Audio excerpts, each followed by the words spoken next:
Good afternoon, everyone. I'm Dr. Garima Rajan, an assistant professor of psychology at Flame University, and it is my absolute pleasure to introduce the last keynote session speaker for today, Professor Girishwar Misra. We are truly fortunate to have him as a speaker, bringing both the depth of knowledge and practical experience to the session. Professor Girishwar Misra served as a professor of psychology at the University of Delhi for 2 decades. He also served as VC of Mahatma Gandhi Antarashtriya Hindi Vishwavidyalay at Wardha. His research is focused on social, developmental, health, and cultural psychology. He has published articles on these topics, many in top-tier peer-reviewed journals such as American Psychologist, International Journal of Psychology, Psychology and Developing Societies, and International Journal of Behavioral Development.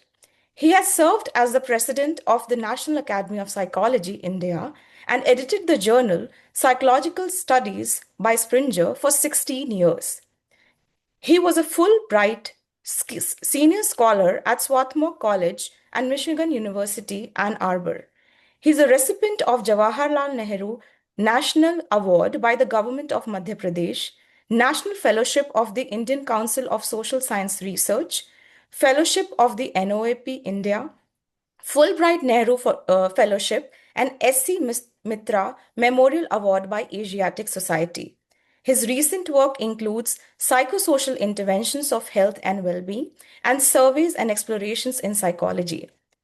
Today, he'll be talking about a culturally rooted science of flourishing and some insights from Indian perspectives. But before we begin the keynote session, I would also like to introduce our esteemed chair for the session, Professor Kiran Kumar Salagme. Dr. Kiran Kumar is a clinical psychologist and former professor of psychology at the University of Mysore. He is currently a member of the Governing Council of ICSSR. His primary contribution is to Indian psychology and lies in the systematic integration of Indian knowledge system with modern psychological frameworks. One of his significant works is the book Psychology of Meditation, a Contextual Approach. In it, he examines meditation and yoga not merely as clinical tools, but as profound psychological systems for understanding states of consciousness and human potential. Professor Kiran has refined happiness and well being through an Indian lens, utilizing concepts like Panchkosh and Anand from the Upanishads. He argues that while Western psychology focuses on hedonic or eudaimonic models, Indian psychology offers a spiritual, transcendental perspective on well being. He proposes his inclusive model based on the concept of Purusharth as positive psychology 3 to distinguish it from the models proposed by Martin Seligman and Paul Wong. He developed the Ahem questionnaire to assess the self structure from an Indian psychological perspective in adults. He created a semi projective test specifically designed to assess social cognitive abilities in children. As a former Fulbright Fellow and current Vice President of the International Transpersonal Association, Professor Kiran has been a global ambassador for Indian psychology. With that, I now request Professor Mishra to please address the keynote session. Thank you so much, sir. Thank you very much. I greet Professor Kiran Kumar, the chairperson, colleagues who are participating in this session dedicated to positive psychology. I understand that the initiative taken by NAPA is trying to contribute to the academic scenario, not only in the Indian context, but globally.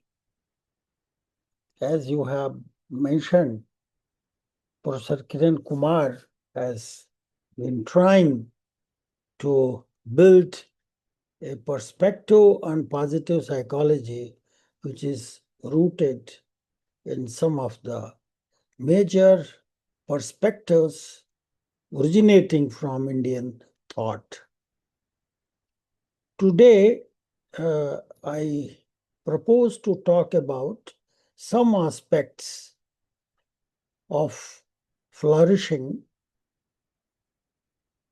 I understand that flourishing is a term which has been introduced in the context of many, initiatives taken by Martin Seligman and his colleagues.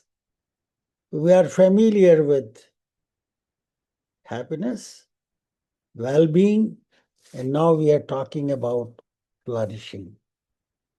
I'm sure the research which is going on is using these terms in a relatively flexible manner.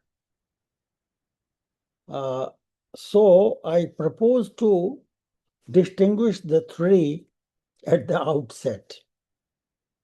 Of course, they belong to a family of concepts dealing with the positive state of mind, body, and if you want to use soul. So, the term happiness refers to fleeting emotional state. It's a feeling which is relatively momentary, related to certain experiences. You have accomplished something and you are feeling happy. As we know, well being talks more about your affective state, positive as well as negative, and also a broader perspective on your judgment about life. We know about life satisfaction. When we start talking about flourishing, we go beyond that also. It is not a fleeting state. It's not related to a broader judgment or affective state. But I would like to add that flourishing also talks about your contribution to society, contribution to people, and it also has, and I would like to add from Indian perspective, that it must, it should include an ethical aspect of our behavior. So, community contribution and ethical concern appear to be the contributions which come from Indian context. I would like to make it clear that the growth of research in these areas has largely been preoccupied with a notion of self which is primarily individualistic, which is more concerned with hedonistic views. We are starting to talk about eudaimonia and looking at virtues and strengths, but the entire focus of that approach, if you look at the various terms which have been introduced, they refer to different shades of our egoistic strivings. That is a major concern. And we see what are the consequences if America and the American president are considered to be representative of that worldview. It is very obvious what is happening. How we are going to rethink about the notion of self and well being is becoming a real challenge in today's world. Professor Kiran Kumar will add flavor to it. His position on the third move in positive psychology contributes to it. Let me bring some of the major concerns which I would like to bring here. Uh, Today, it's major problem that there are crises and there are contradictions.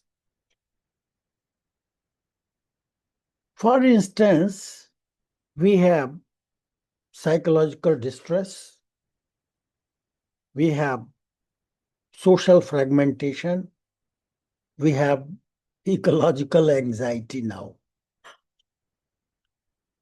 Uh, and our behaviors are in that direction. Uh, we are using mobile, we are using various communication devices to connect, but loneliness is increasing. The relationships are in trouble.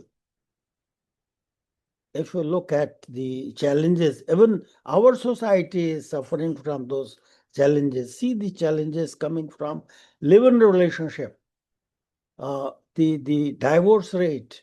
If you take that into account, if you read newspapers, you will see that relationship is in trouble. Uh, it's very unfortunate. Uh, Indians used to say, Sangachadvam, sam bo manansi janatam, sambadadvam. So, sharing was very important. And perhaps the reason was that the individual's existence was a shared relational existence. So, relationship is one domain where we have to work. If we want to flourish, we have to work in these areas. And third, the ecological anxiety, we know a lot. I don't know what is the contribution of the war towards that. You want to gain something, but what are you doing? See the contradiction.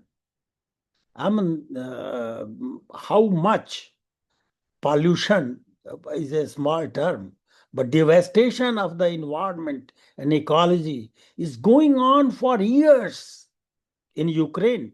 It's a 4 years business, and if you look at the recent events, you can easily guess the volume, the scale of uh, devastation which is taking place to environment, to ecology, to people, to peace. So I think it's a very great challenge to rethink about it, how we are going to solve this problem. Uh, I remember the statement that if problems emerge in mind, the solution has to be found in the mind. Your thoughts are very important. So, how to change those thoughts and how to change the action pattern, behaviors, decision making. So, it's not a simple problem. It requires our effort to understand the nature of human being, the conditions in which people are living, the goals which they have. I think the aspirations which people have, all of them need to be considered.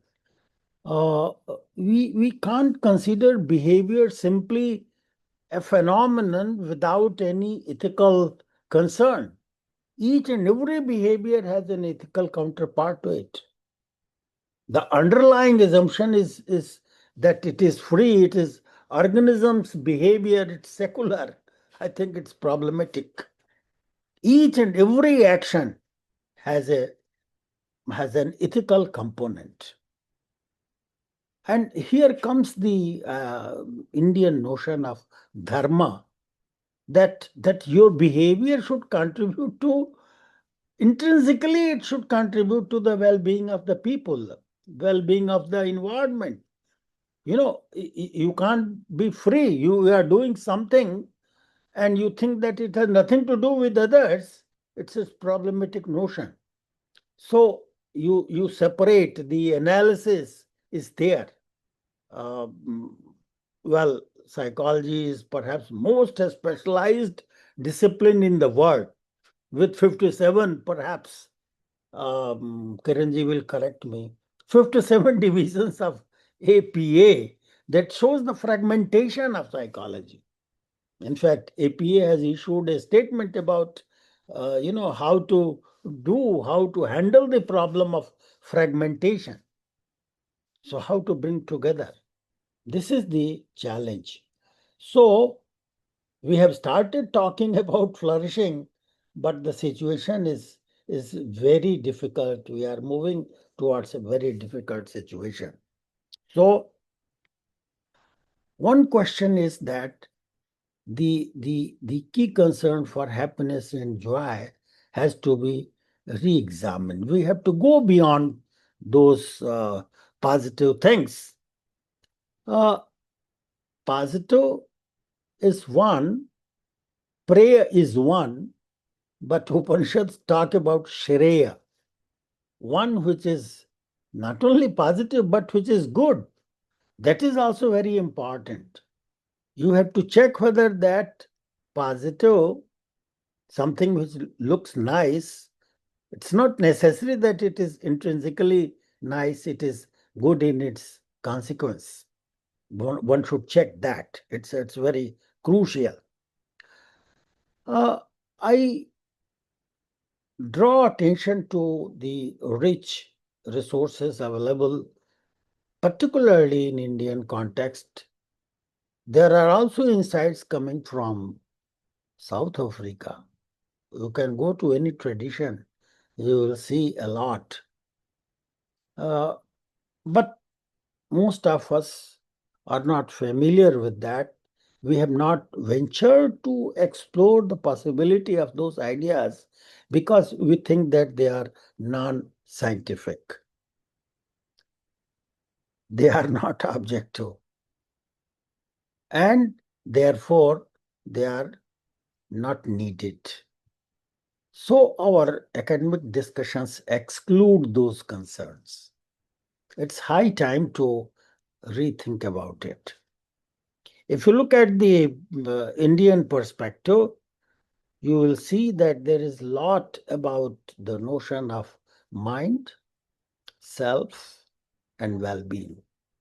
So, if you go to the tradition of yoga, or if you go to Sankhya tradition, or if you go to Ayurveda, you have several insights. We have been talking, writing about it in recent years, and there are many people, particularly Professor Anand Paranjape, who is no more with us in physical mode, but his ideas are there. Professor Kiran Kumar and many people have been contributing to that discourse. That there's a need to pause and examine our assumptions seriously. Uh, I think the beauty of Indian conceptualization is that body, mind, self, society, and cosmos. It integrates the different layers of our existence. We are familiar with Panchakosha. We are familiar with Trigunas. But the important thing is that it is located in cosmos, and uh, you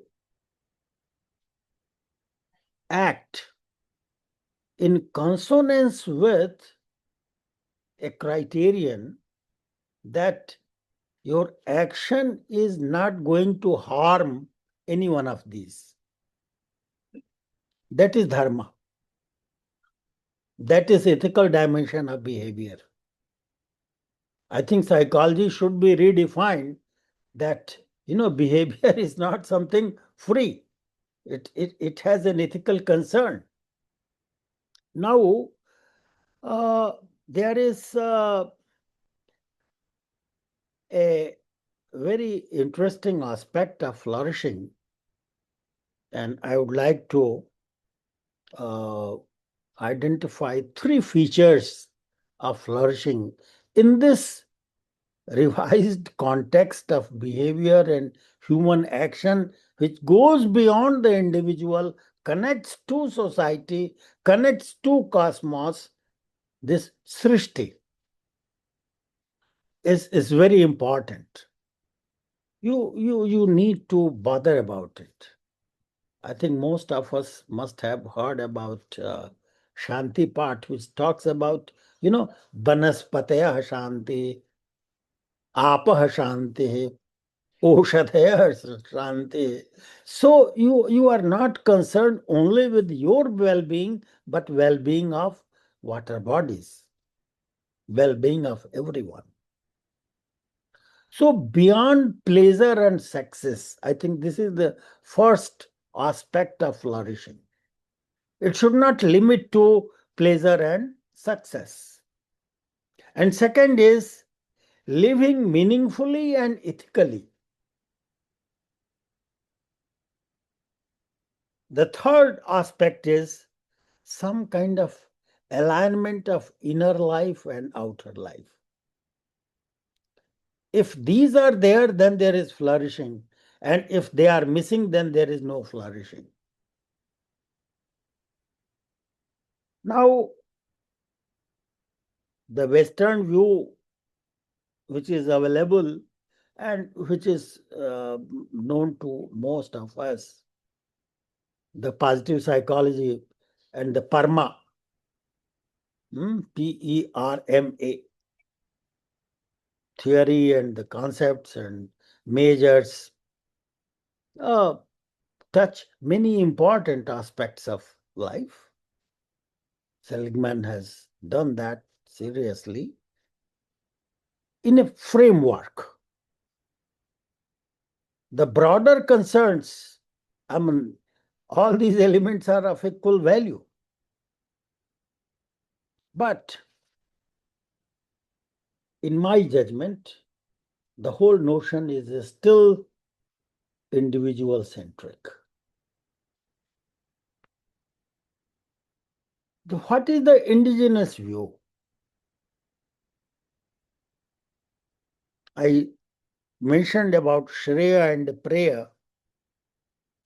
Shreya's the higher good, and Preyas deal with immediate pleasures. And then there are some elements which I draw from different streams of thought. I have already mentioned about dharma and also self-realization is the second feature of that. And self-realization is a very complex concept. When you talk about self-realization, and if you bring in Atman and Brahman, if you bring in the notions of Purush, if you bring in the notion of Sankhya, that the reality has two aspects, one is conscious and one is active. And if you look at the proposition that you should aspire to expand, you should become Brahman. You should realize a self-realization requires Aham Brahmasmi. I am Brahman. And Brahman is something which is largest, biggest, nothing beyond that. Now, if you are encompassing, if you are, uh, including everyone, then there is a possibility of equality, equity. At least theoretically, if you say that Aham Brahmasmi and Sarvam Khalvidam Brahma, whatever exists, so there is one single reality, you are not discriminating. There will be no one who is greater, one who is lesser, no high and low. Theoretically, no caste discrimination, everybody is similar, and you have to act on the basis of dharma. And this kind of life requires at least one element which has come in many places. Particularly in Ayurveda, there is the condition of health is swastha. And that means you are autolocus, you are located in yourself. If you go to Bhagavad Gita, you find the notion of sthita pragya, and that requires a position where you remain uninfluenced by changes in your immediate environmental conditions. Gita also talks about not only steady intelligence or steady wisdom, but also draws our attention to the fact that you need to regulate yourself. Uddharedatmanatmana. So you need to take care of yourself. You have to take care of yourself. So yourself is your greatest enemy and yourself is your greatest friend. If you are able to regulate your emotions, your cognitions, perhaps you will be the happiest person. And if you are not able to do that, then you will be in trouble. And that is reality. If you read the text like Kathopanishad and Bhagavad Gita, you see a sequence of things. And that tells that, well, you relate to the sense objects. But before that, they bring in the issues or the context or the concept of Atman and mind and intellect. So we don't have time to elaborate that, but you have notions of chitta, buddhi, manas, indriyas, and these indriyas are related to the objects in the world. So you want to see a program on TV, so you connect your eyes. So you are controlling your vision. Now this is Indriya Nigra. Which channel you want to see? How much time you want to dedicate? If you look at it, it's a technology. So Indriya Nigra is not something beyond scope of psychology or behavior, but you need to bother about it. And if you are able to do that, then perhaps you will be a happy person. Now, Bhagavad Gita says that there are two important requirements of having this kind of balance. Gita also says samatvam yoga uchyate.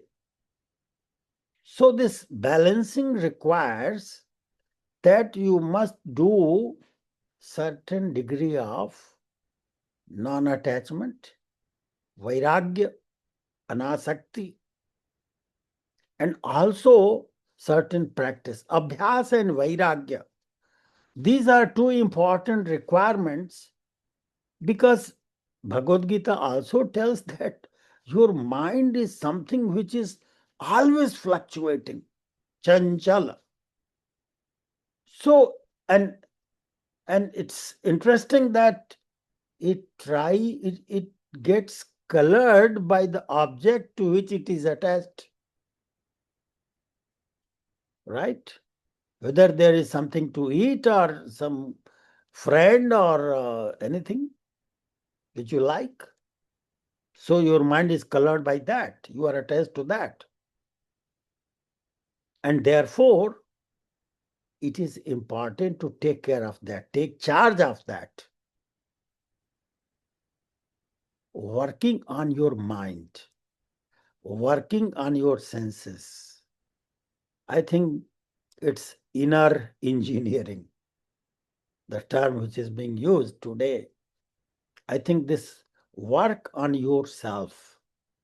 Uh, in psychology, we study on our focus of study is on behaviors, actions, but actions related to self, we hardly pay attention to that, except that in process of meditation, and now you have mindfulness, and there are many efforts to bring in certain focus on self.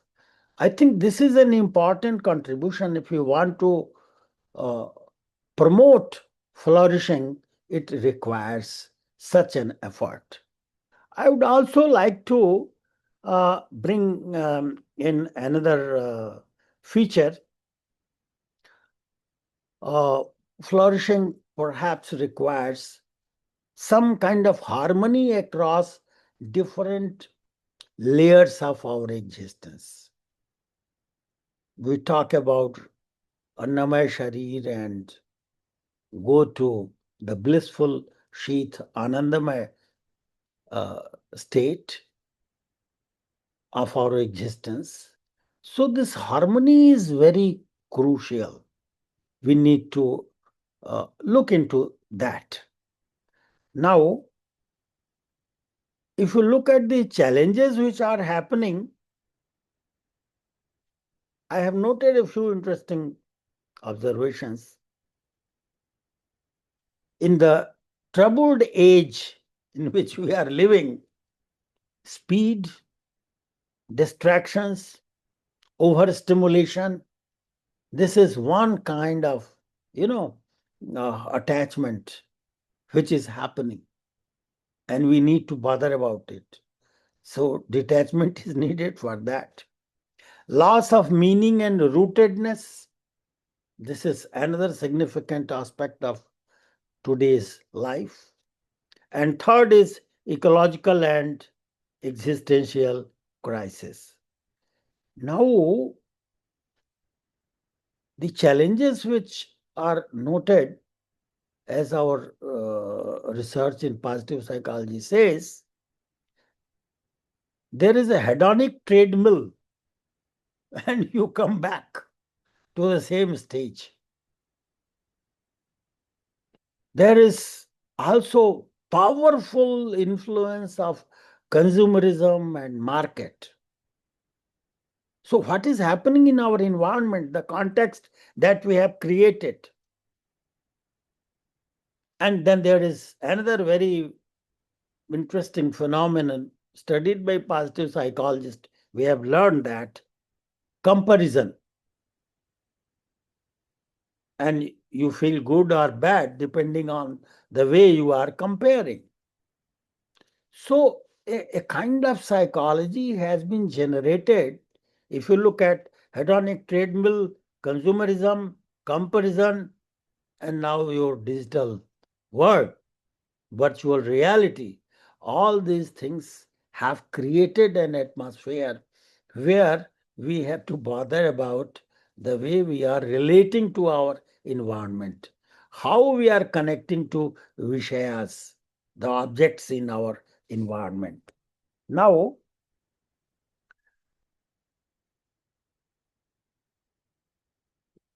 if we reframe the whole notion of flourishing, it is not absence of suffering.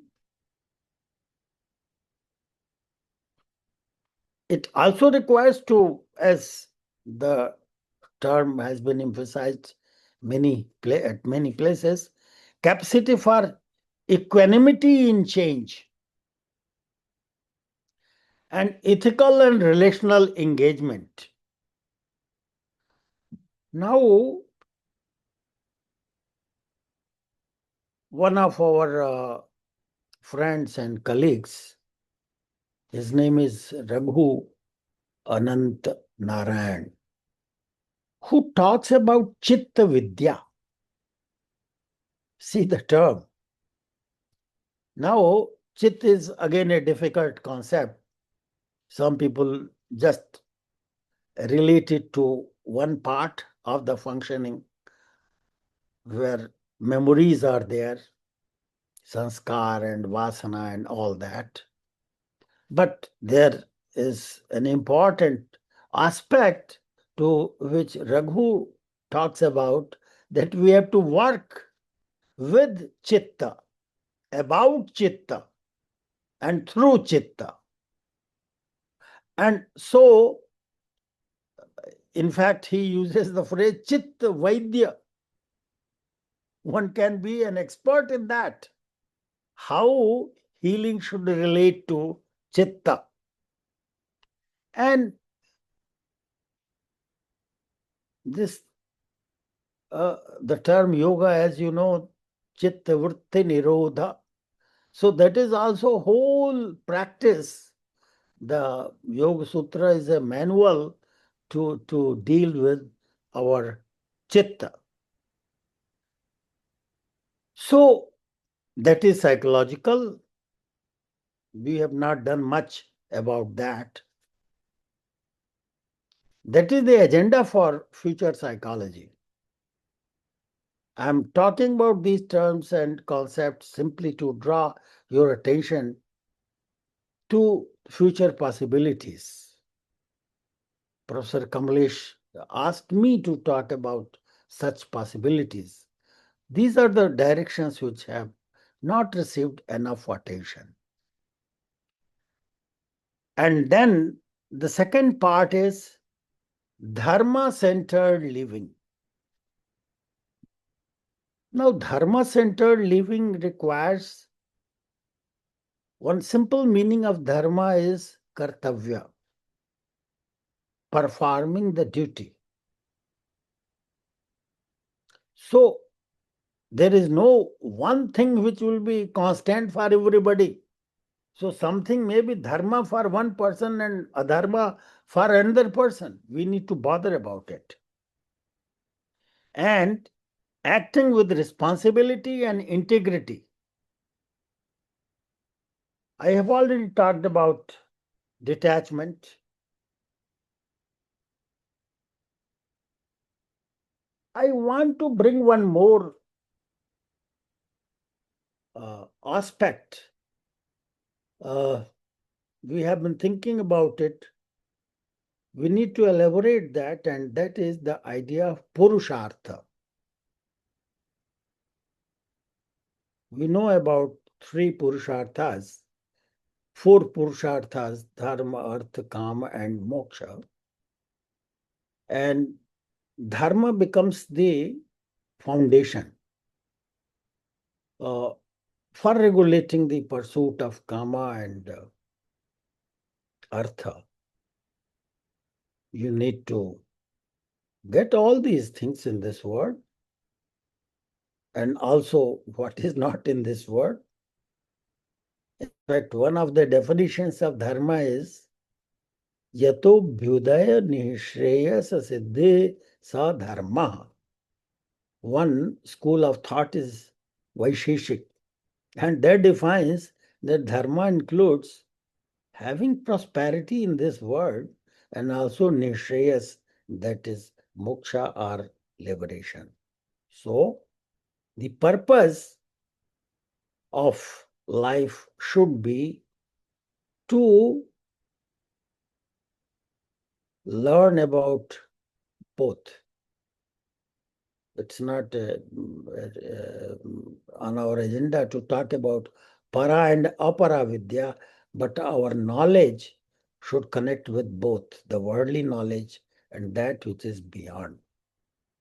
So, a complete psychology, a psychology for future human being, not only future, but we need to bother about it in present day also. And that requires attention to these notions. These corrections are required. Focus in our thoughts should take into account, as a psychologist, what or the contributions of these concepts of Purushartha. And dharma is a broader concept. If you look at the great epic Mahabharata, you have so many instances and stories where dharma is violated and dharma is maintained. But I think it has to be decoded adequately, and that should be the job of positive psychologists or psychologists, and to learn about that. Good life, flourishing requires that you alone should not experience the positive state. It should transcend you. Spirituality or the notion of Atman or Brahman demand that we should try to transcend ourself. I think that is the biggest challenge. And calling it a spiritual, calling it otherworldly, calling it something which is not physically present is useless. That has not helped us. That has not helped us to grow. I think we need to reroute and look at these notions and see what are their implications. So, with these words, I simply re-emphasize that the resources which are present in our own context need our serious attention. It's good that we must know about what is happening in positive psychology, but it is also important to know what positivity is present in Indian resources, and we need to take care of that. I stop here, and I hope to listen Professor Kiran Kumar, and his insights will definitely contribute to elaborate these issues. Thank you very much.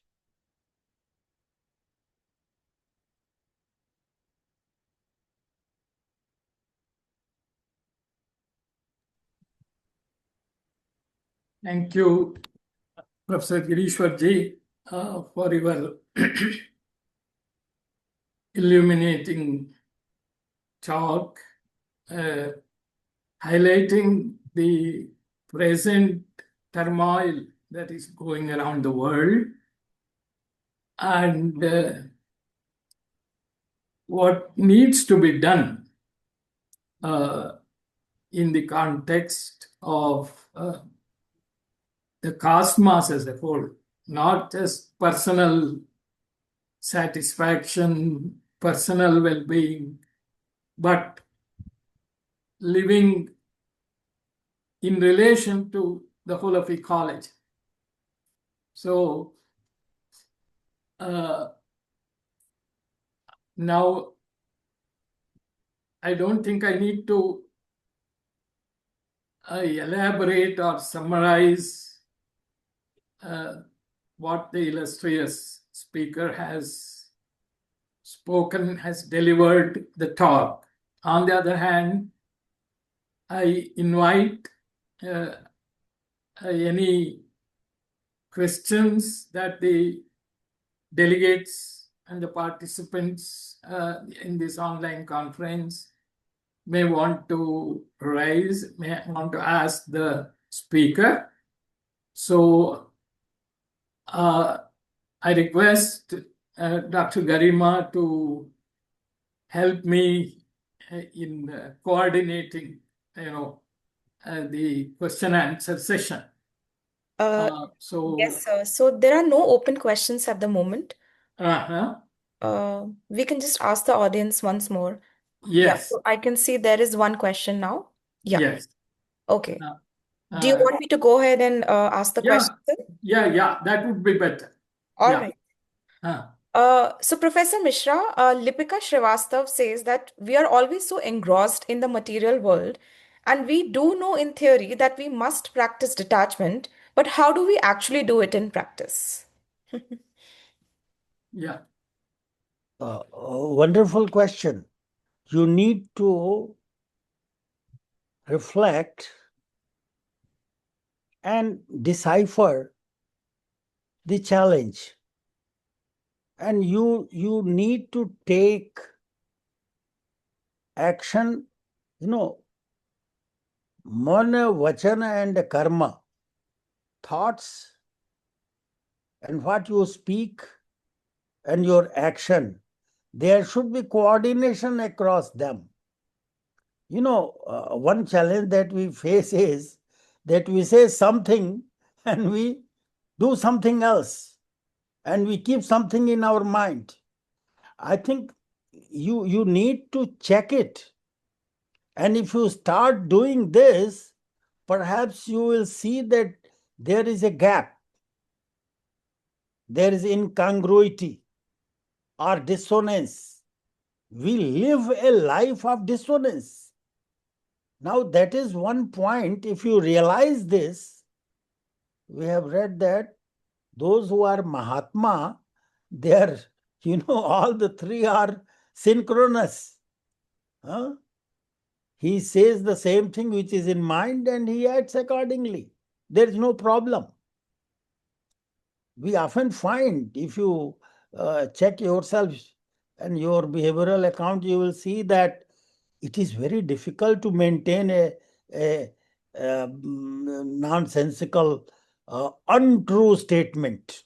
You have to then create so many, untrue statements to maintain one untrue statement, and you start doing like that. So I often see this problem. So I think beginning should be this, to look within. I think this should be the starting point, and you have to take some decision. Uh, Non-attachment, you need to bother about it. If you have problem with sugar, so you have to decide that I will not take things like this, but you see something good to eat, and then you are attracted towards that. So you have to control your thoughts. So reflection and taking decisions and sticking to that, you have to sustain those patterns of behavior.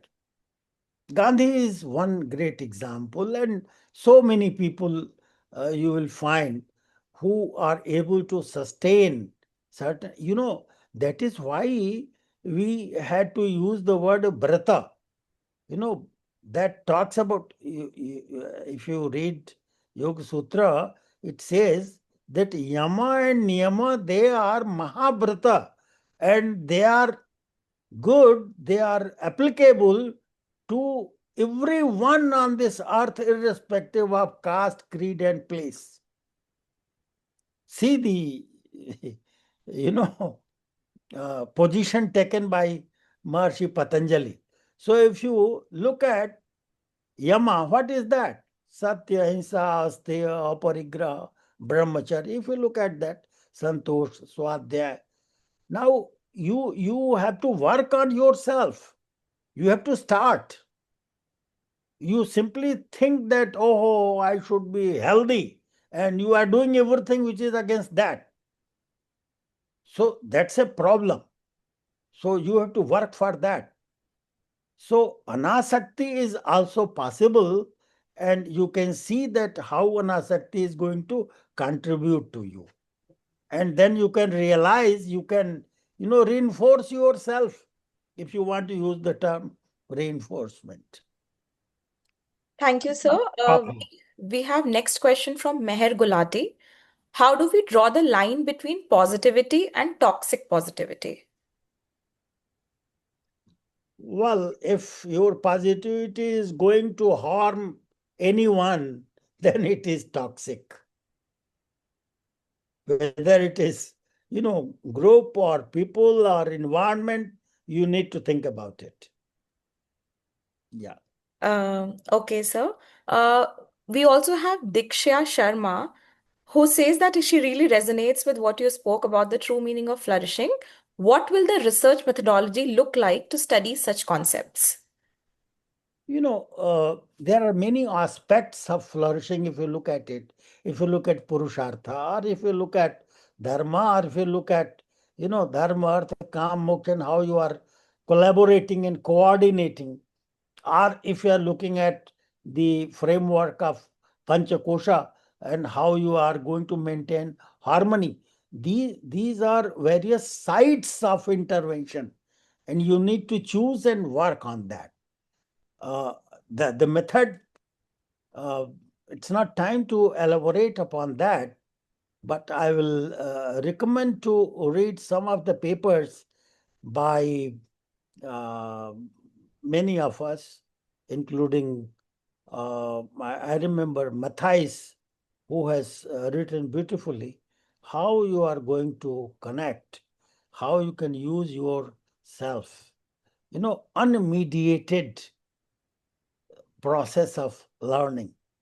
Now we are using a term, first person method, where or you have autoethnography as a method in qualitative methods jungle. You have so many things coming up, and now people are very open to multiple methods, and I think method can be created, can be used according to the problem, and problem should not be managed through the method.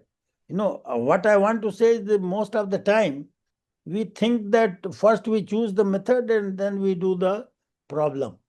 So you need to take care of this. If you have a problem, you need a different method, you have to use that. And that happens even in physical sciences. So one should not be feel stuck, huh? Because there is no method. You can create a new method, no problem. But you need to create evidence for that. That is quite important. Yeah. Thank you, sir. So, Anupama Anaparthi wants to know what, according to you, has happened during the last few decades to our communities in educating themselves while practicing faiths. The profound concepts that you underlined are somehow lost and are caught battling between the ideologies. Well, it's not a simple question. You are trying to explain cultural and social change. What has happened? There are interventions in terms of our education. How something becomes very important, how mobile comes in our life and changes our entire life. Sometimes we think that, well, we can't live without mobile. It is more important than our life. That has become the situation. So I think the paradigm that is ruling, we are not seeing the obvious. The obvious is the problem, but we are not recognizing that. Right. It is so deep rooted. The education system, the patterns which are there. But if you decide, if you examine critically, if you are ready to change, then something can happen. A new Gandhi can come. You can see the change which happened in the life of Gandhi. Mm. He was a simple person. Now, realization, and one is convinced with that realization and you stick to that and you do it. So Gandhi is an example of behavior modification. Mm. He was a very shy person.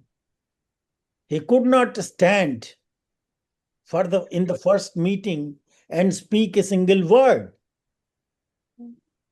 And then he changes to the position that he becomes a person who has following of crores of people.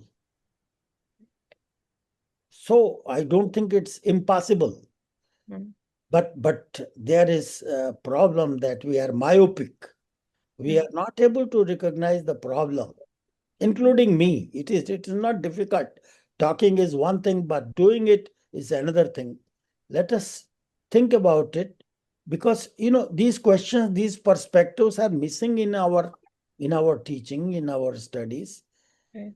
We are emphasizing those things which are problematic. Yeah. There is a question here, Girishwarji. Sir, the Indian conception of flourishing keeps society alongside self.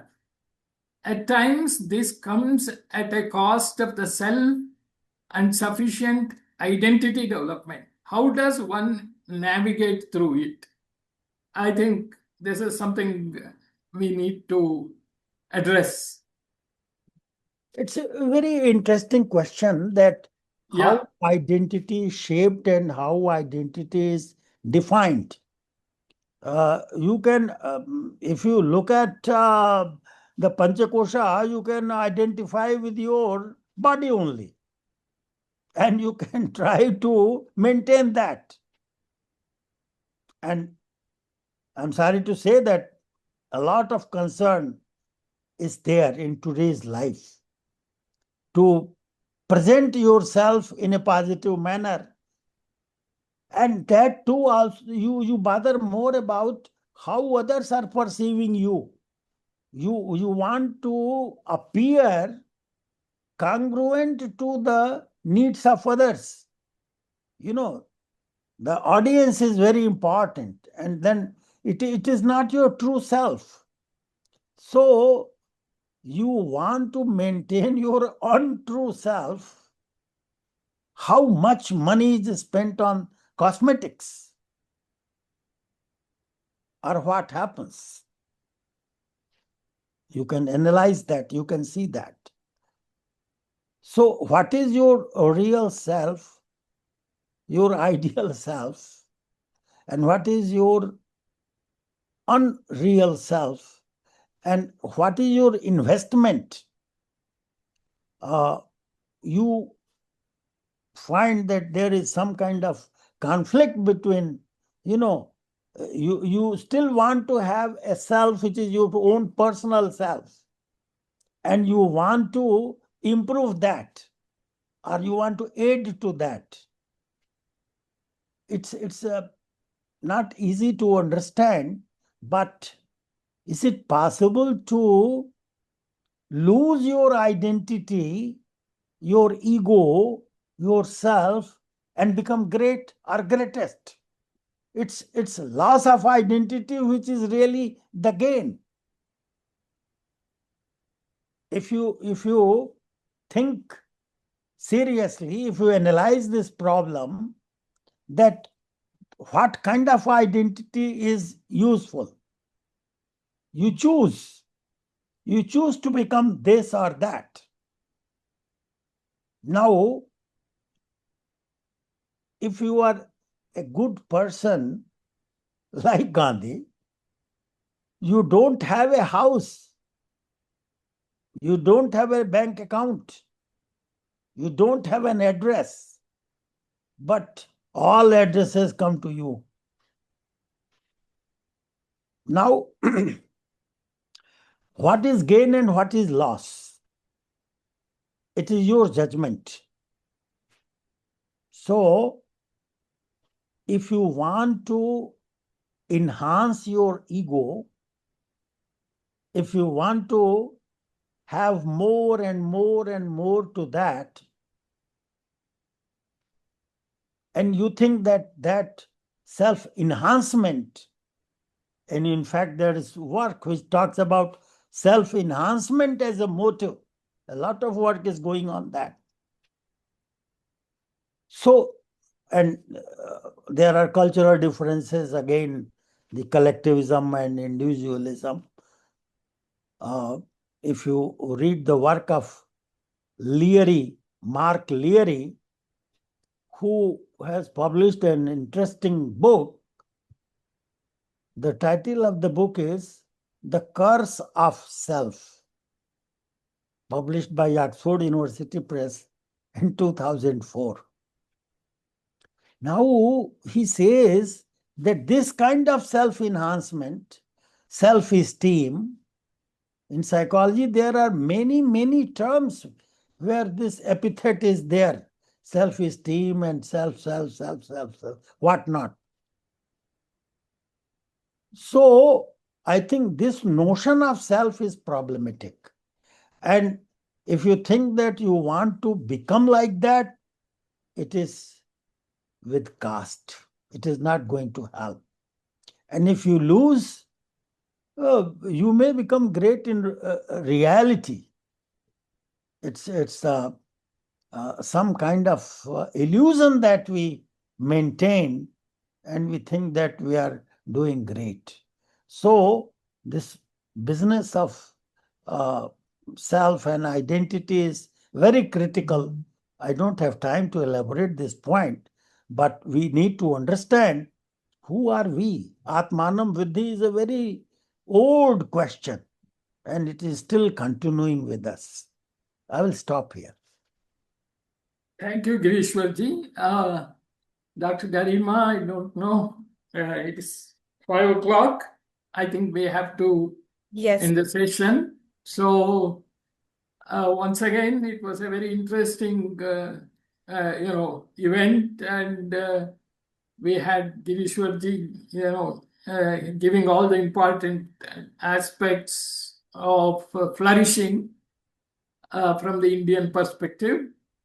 So, positive psychology started from, particularly from America, because it was a response from the psychologists' side to the social crisis that they underwent. If you read Seligman and Csikszentmihalyi's paper, the first paper, American Psychologist 2000, Introduction, American Psychologist, January issue, the first few paragraphs, both the authors say that we are responding to the social crisis that we are facing in the American society. And positive psychology started like that. So it is their worldview, their social context, and they responded in that way. And it is not necessary that what they think is happiness and well-being or flourishing need to be accepted lock, stock, and barrel. That is where, Paul Wong, a humanistic existential psychologist, after a decade of Seligman's work, he came up with, what is called positive psychology wave 2. And he said, a meaningful life and the role of suffering, the idea of pain, death, these things have been rejected, not looked into in positive psychology 1.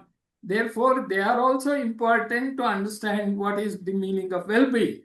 So that became the positive psychology 2. And I have proposed the Indian perspective as positive psychology 3, because the Indian thought goes beyond all these concerns to take the whole world into account and what is our life in the context of the total cosmos. So this has happened for over 24 years, so I don't want to start another lecture. I will just say our approach to all this is Bahujana Hitaya and Bahujana Sukhaya. So whatever flourishing that we think of in India, whatever Rishi said is Bahujana Hitaya. It is for the welfare of all. Bahujana Sukhaya. It is for the happiness of all. So I thank the organizers for giving me an opportunity to listen to Girishwarji also and to take part in this international conference. So thank you, Dr. Garima and Dr. Purnima Singh. Okay, the methods for Indian psychology need not be something very big. You can, first person, second person, third person, all of that you can use. Plus introspection. Thank you. Thank you so much, sir, for your Yeah. concluding remarks. And thank you so much, Professor Mishra, for the insightful talk and the wonderful discussion. Thank you for addressing the keynote, sir. Yes. Thank you very much.